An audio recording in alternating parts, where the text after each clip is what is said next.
suppose you're writing a story and you want to describe a magpie.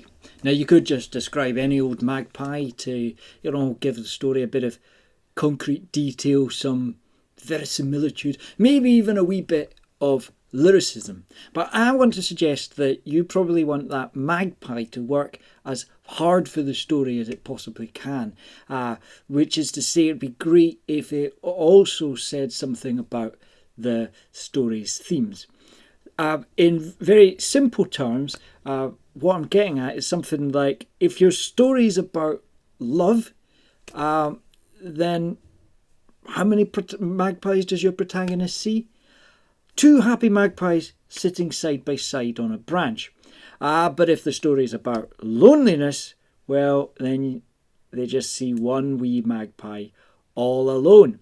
If the story's about death, maybe your protagonist sees a dead magpie. If the character's trapped and can't move on, then perhaps she sees a poorly magpie with a wee broken wing. But if the story's ultimately about escape, then at the end, maybe the poorly magpie recovers and soars into the sky. If the story's about poverty, then maybe there's a magpie eating out of a dustbin. If it's about childhood, then what about a cute wee baby magpie? And if it's a loss of innocence story, then, well, the cute wee baby magpie gets run over by a truck. Now, these are grossly oversimplified and cliched examples, but I want to contend that even our major writers are only doing a more complex version of what I'm presenting here. I want to give the example of Ian McEwan's short story Psychopolis, and I want to focus in particular on his description of a pair of parallel bars. McEwan writes, "Near where I stood on the very edge of the beach were different kinds of parallel bars, empty and stark, their crude geometry marked by silence." Now, we know these bars are important because he mentions them again 7 pages later. "She smiled and we held hands for an empty moment in which there came to me from nowhere a vivid image of the parallel bars on the beach." If I'm right, then these parallel bars have some role to play in linking the story's subject and its theme.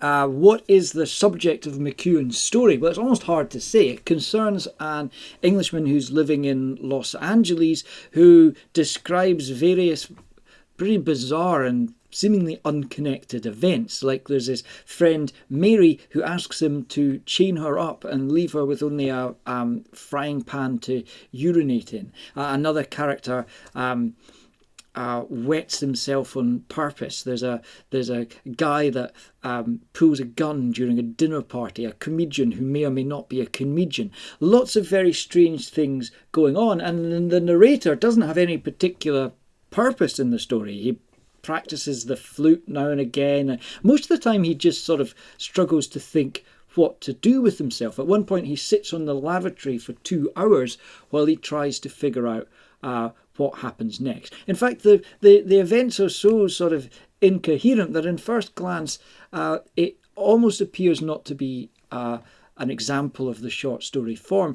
But I think it is, and I think it achieves its artistic unity through its theme.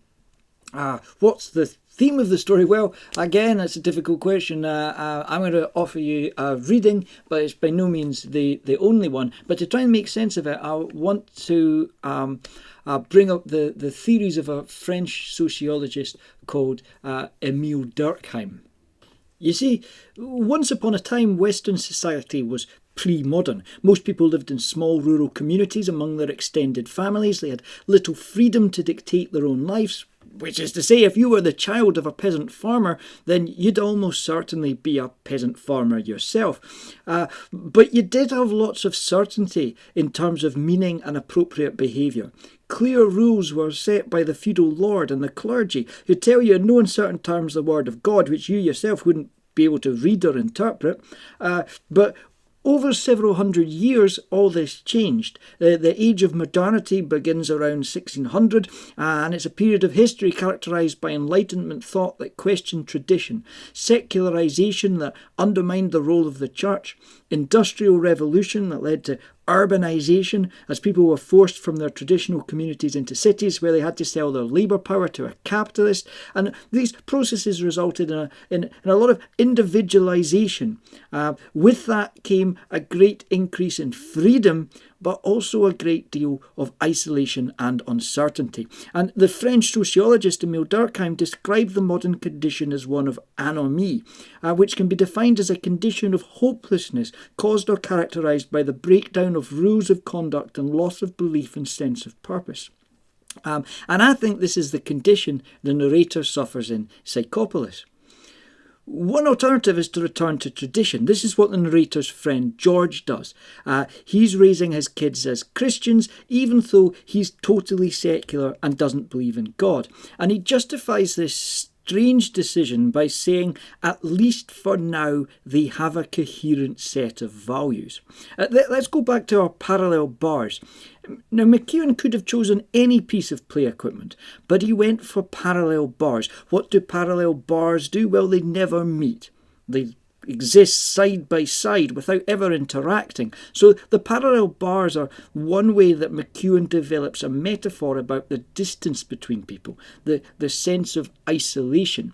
He also writes, now that I was moving among them, these sunbathers, I noticed how far apart each solitary sunbather was.